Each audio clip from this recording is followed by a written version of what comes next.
This is Regained Wellness Podcast with Jamie Logie, episode 160, Why You Need Variation in Your Workouts.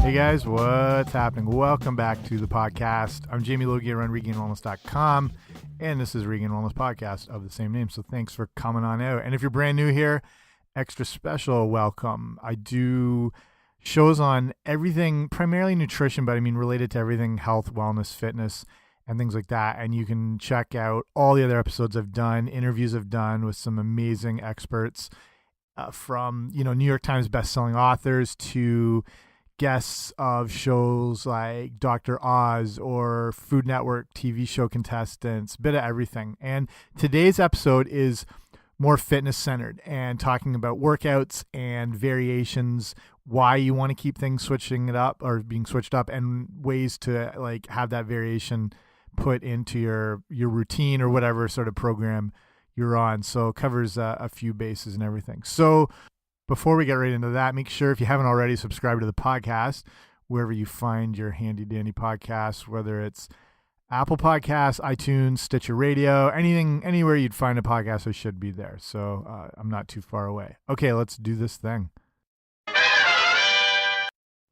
So if you're listening to this episode or this podcast in general, or you listen to other health-related things, you're obviously, I'm assuming, pretty tuned in to what you need to be healthy. You're probably more aware of being mindful of nutrition and overall health and wellness, and you're active and you exercise. That might not be the case, but I mean, if you're like brand new to all this is kind of a quick rundown just to start off on the benefits of exercise. And like, if you have been exercising for a while, you might kind of forget, why you're really doing it. You can kind of get stuck in a rut, and I mean, that's okay. It's good to be, if there's one thing to be stuck in a rut with, probably the worst way to define it, but it would be exercise, because then you're at least doing something. You're always making progress, which is really good. But you might forget why you were doing it in the first place, whether it was for just weight loss or to get stronger, to build more muscle.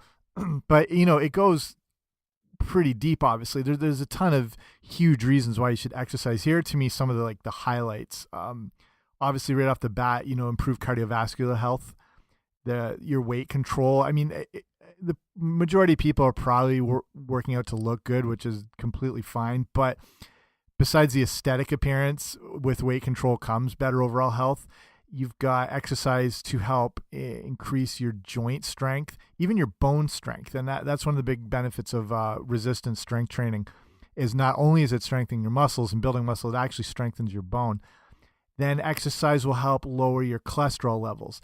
It will help improve your insulin sensitivity. So it just means how your body is able to handle sugars, and it kind of combats insulin resistance, where your body, if you're eating so much sugar all the time, it can lead to your body constantly secreting insulin, and that can lead to your pancreas burning out. And then you're looking at, things like type 2 diabetes. Then you've got just the improved mood that comes from exercise, whatever it is, just getting your body moving, and the endorphin release that comes with that. Exercise improves your cognitive function, your alertness, your mental alertness, your ability to improve your memory, to be more creative, to have better critical thinking, and it's all tied in together. And then, things like decreased risk of stroke, lower risk of heart disease. There's a ton of reasons why exercise is so good. So to me, that's, the list goes a lot further, but those are some great reasons right there. So like I said, if you're new to exercise, if all this is brand new, the first thing is to just get started. And the name of the game is consistency at the start. You just want to lock into whatever feels doable and manageable as far as, being able to commit your time to, whether it's 3 times a week or 4 times a week, 5 times a week or whatever. The main thing is just to get consistent. That's just going to help kind of drive those initial results and get your body more conditioned to respond well to the effects of exercise and start to reaping all those benefits. The thing is, though, so if you've been involved in exercise and fitness for a while, eventually there's a thing called the plateau. You hit it at various points, and it's different for everybody.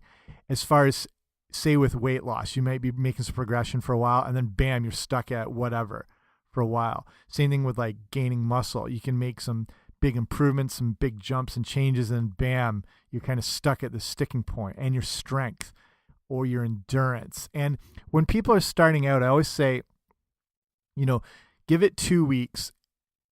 If you're resistant to exercise and you're just not so sure, I don't know, whatever, giving it 2 weeks is where you can start seeing those initial changes, because it's such a new stimulus to your body, and it starts to respond back with, just feeling better, working a bit better. At the 6 to 8 week point, you can make some really big changes. And that's why a lot of health clubs and, training programs and personal training packages are always geared around this sort of 6 to 8 week period, because you can make some really big strides. I've seen people accomplish a lot just in the 6 to 8 weeks, as far as, again, weight loss or change in body composition. At 3 to 4 months, you can do some like massive overhauls if you're really focused and committed and disciplined. And so that's why I'm looking at like those different time periods. But like, if you've been doing this for years and years, there's those plateaus that hit at various points. Like, it might be at 4 months, it might be at 10 weeks, it might be at 6 months. Like, it's different for everyone. So that's why variation is really important, to kind of drive the body forward, create new stimulus, and to sort of push and further the results and the reaction by your body to improve its health and its weight management and its muscle tone and all that sort of thing. So I'm going to look at 3 things about, switching it up and why you want to make variation a part of your workout. And the first thing is just looking at that just switching anything up is going to help bust you through those plateaus. So to look at your body is lazy, and it wants to find the easiest way to do something. So if you can remember back to high school, picture yourself in the acid wash jeans and whatever else you're wearing, you remember this concept of homeostasis, and that's the idea of balance. And your body wants that. Your body is always trying to keep balance and stability. It wants to find the easiest way to do things, or it wants to use its time effectively. It wants to manage its resources. It doesn't want to put out too much that it doesn't need to. So if you're a part of whatever training program and you're doing the same workout, like you're doing, say you're doing like a strength training, muscle building workout, and you're doing, on Monday, you're doing like a upper body chest workout. And then the next day you're doing maybe a back workout. And then you have a day off and you do a leg workout. And then there might be a shoulder work. And then you have the same order of exercises, and you're doing, say, like on your chest day, you're doing some bench press, some dumbbell chest presses, you're doing some machine chest presses, maybe some dumbbell flies, and you're doing the same like 3 sets of 10 repetitions all the time. So this is really good, but after a while, your body is, when you're doing the same exercises constantly, your body doesn't become as receptive to that. It just learns how to do them with the with the most minimal response it can. It knows, okay, your body doesn't necessarily know like it's Monday, but it just knows when it gets into this strength resistant phase of the day and whatever portion of the week that is in your body's mind, it knows, we do 3 sets of, it doesn't know 3 sets and 10 repetitions, but it knows the time under tension, and the muscles know that time under tension is only going to last this long. It's going to be roughly this amount of weight because you've been using the same weights, and it's just going to do it in the most minimal response possible just because it's so familiar with it. It just wants that balance. So if you're looking to get stronger, you're going to need to increase the resistance over time. You're going to need to push out some extra reps. This is why it's good to keep training logs. You don't have to be super meticulous unless like that's your thing and you like keeping those. I used to be like that. Now I'm not. I kind of know where I'm at, and I know where progressions need to be. So, but if you're, say you're doing a bench press with 100 pounds and you're doing your 10 reps, the next time you come in, you want to put a little bit more in the bar, even if it's 2 pounds, even if you can find like those 1.5 pound little plates, or, 2.5 and add an extra 5 pounds, which is probably manageable, especially on bigger compound lifts. It's easier to increase the weight.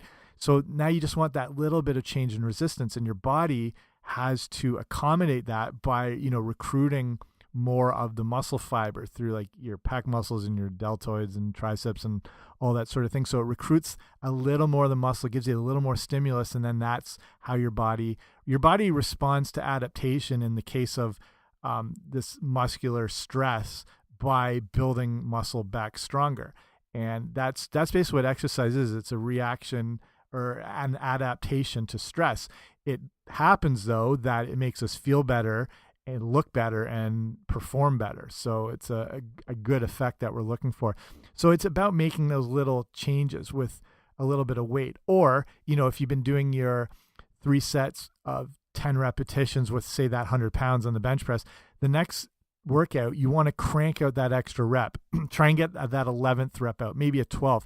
If you can have a spotter, that makes it a lot easier, because then they can help you be careful. You want to be careful on, you want to push yourself in the gym, but you want to be careful on potentially dangerous exercises like squats, bench presses, where going to failure could be potentially difficult. But on, something like a chest press or a machine press or like a deadlift or whatever, you can train a little more to failure, because it's not going to be life-threatening being trapped under a bar or something like that. So, a good tip, and I'll always say this, I'll probably mention another time, is every time you work out and whatever it is, try and do at least what you did the last workout. So that means a little bit more, a little bit more weight, a little bit longer time if you're doing some cardio. Just something that can push your body a little bit past where it's been sort of stuck at, as far as always trying to find the balance, and just always challenge it. Okay. The next thing on variation and why it's important is it can lead to increases in lean muscle. So just kind of piggybacking on the first point there. So, like I said, lean muscle, it not only looks good, but it's important for a lot of things. It's part of that adaptive response and why our body builds muscle. It helps our metabolism. It's important for your posture. I mentioned increased bone density, things like that. So it's just about keeping them guessing. And there's other ways to do this, like I just mentioned with the extra weight and the extra reps. But you want to stimulate the growth of new muscle tissue as often as possible. So here's some more ways you can do it. You can do it by switching the order of the exercises you do. So if you've always gone in and done bench press and then to a dumbbell incline chest press and then to whatever, reverse it and start at the bottom of your workout and have that be your first exercise. Just completely throw your body off. It's expecting the same thing. Completely switch up the order. Then the next time you go in, reverse it again, or start in the middle. Start with your second exercise first. There's a ton of different ways to create combinations. Another way you can create more of a new change of stimulus and muscle tissue growth is create new body part combinations. There's always the classic combo of, not always, but training, your back and your biceps on the same day, or your chest and your triceps, or your chest and your shoulder. Mix it up. Do like a shoulder workout and throw in some bicep work at the end. Do a leg day, but mix in some abs with it. Or again, there's a ton of different combinations. So when you mix it up as far as what body parts are being recruited, you'll create new stimulation and new muscle tissue growth. Another big thing that you can do to keep the variation up is slow down your muscles' time under tension during sets. Back to that bench press example of the 3 sets of 10 reps. And you might do this, you might see people do this. They get in there, they crank out those 10 reps in 10 seconds. It's just like bam, 1, 2, 3, all the way. And then they're resting for a minute or two in between. So muscle tissue growth is really dictated not necessarily by weight, but more the time under tension during the sets. And that's how your muscles respond back by little breakdowns of the muscle fiber, these little microscopic tears that when they build back and repair back, they get bigger and stronger, and then the muscle gets bigger and stronger. So you want to be looking at around 30 to 45 seconds for a set. Say, and it should fall in somewhere between that, anywhere between 8 to 12 repetitions for hypertrophy, muscle growth. And if you're doing a set, each rep should be kind of like a 4 and a 2 count. So that means the concentric phase where you're like pressing it up or pushing it up should be about 2 seconds. And then the lowering phase, the negative part where you have the resistance, should be about a 4-second count. So again, if you see people just banging these up and down like 1, 2, 1, 2, not really getting that time under tension. So this is where you can not worry about the weight. I mean, you sort of have to check your ego at the door, but I tell you, but besides powerlifters and like Olympic lifters and strongmen, the biggest, most ripped guys I've ever known don't really lift a lot. They're working the muscle more. When you start throwing around massively heavy weights, you're getting into, without good control and good form, you're getting into the point where you're working your joints and your tendons more than the actual muscle. So it's more about getting that real direct time under tension and making sure each of those reps are controlled. So if you're doing each rep and it's like, a 2-second up phase, a 4-second negative phase, you're going to fall into that somewhere 10, 11, 12, 9 repetitions, somewhere in there. So think about keeping that count going.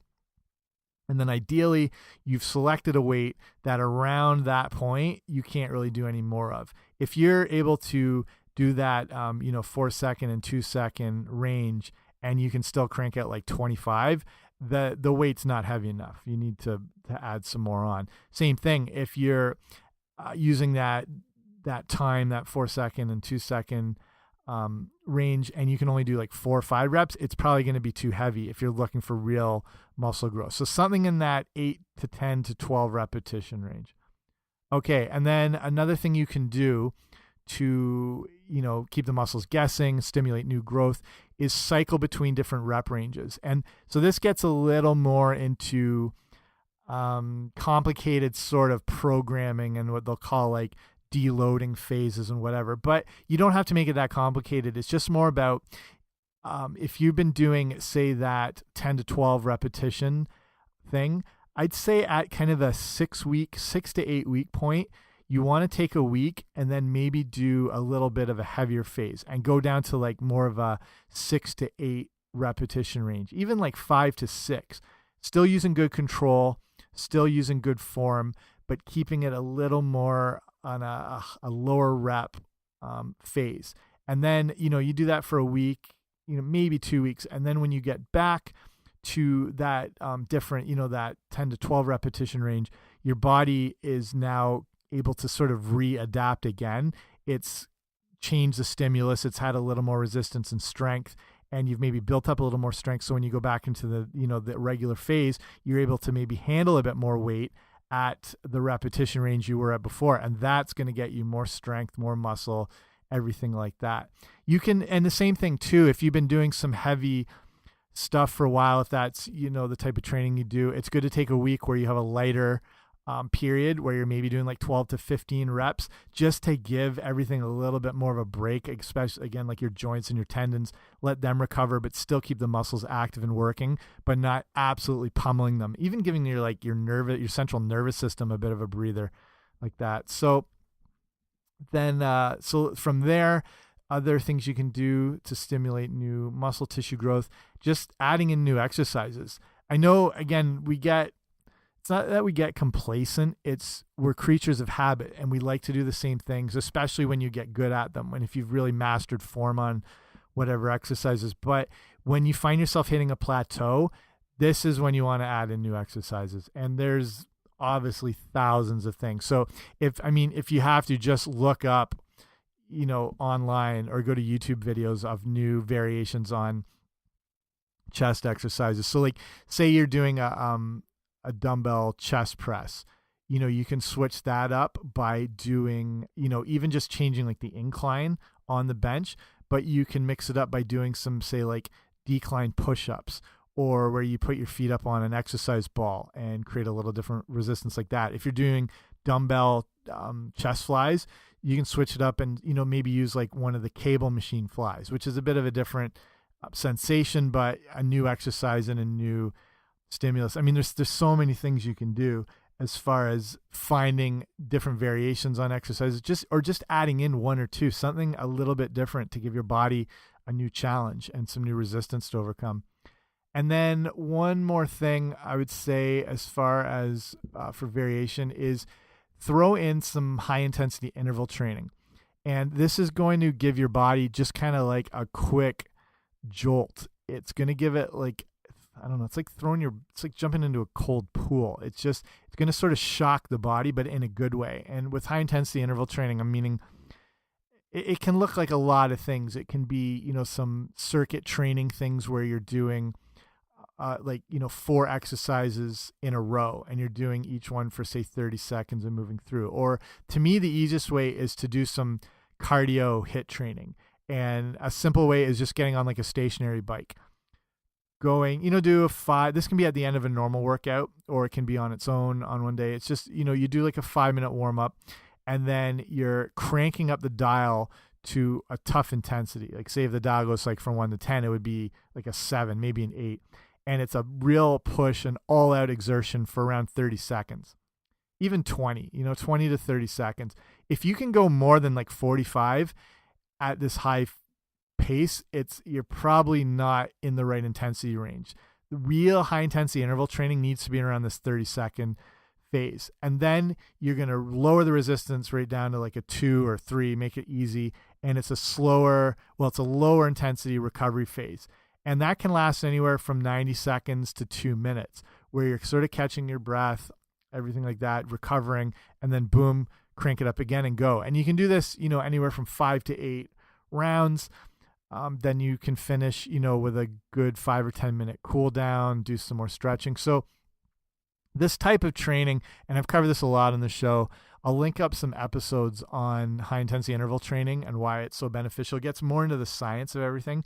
So if you go to regainedwellness.com/160, I'll link those up there. But with the high intensity interval training, what you're getting is a little more of recruiting a lot of different energy systems that you might not be using if you're doing, say, just like regular strength training, which is still amazing, and then maybe doing regular steady state cardio. When you add this in, it's more of a calorie burner. It's using, like, hormonally it recruits more. It creates like sort of this afterburn effect where your body is burning calories much longer. It can improve your way that your body uses oxygen and your VO2 max and all that sort of stuff. So it's a great switch up. And again, recruiting the muscles in a different manner.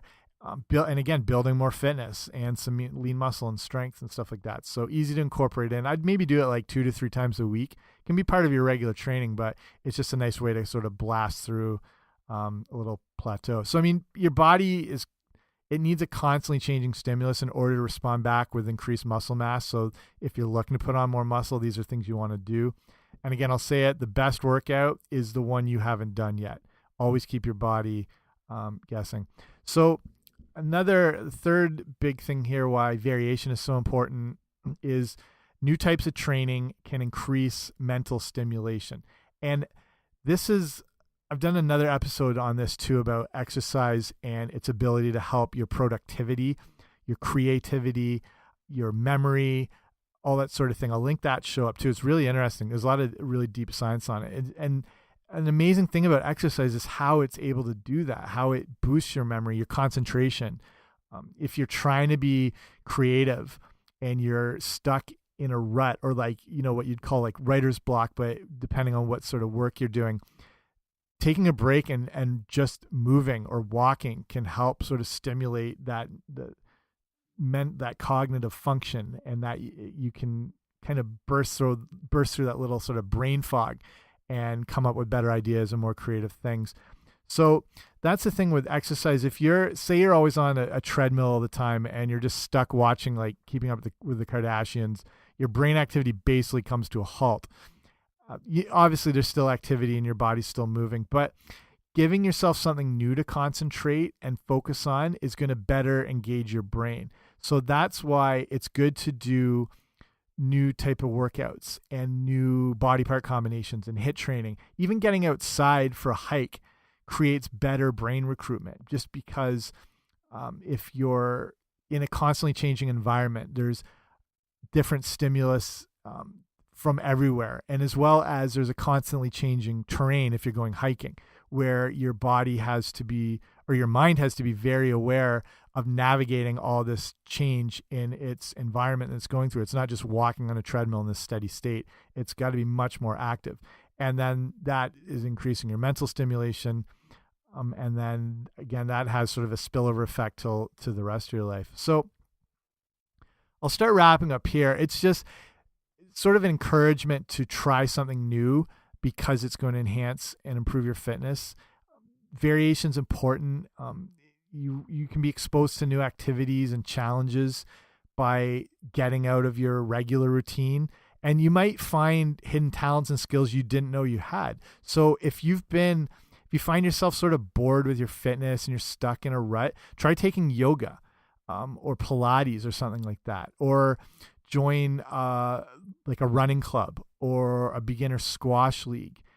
And, you might find, wait, I'm actually really good at this sort of thing. I'm really good at squash and you had no idea. Or you might find that you really like running more than other things you've done before, or tennis or swimming or whatever. So just mix it up to expose yourself to new things and find those new skills.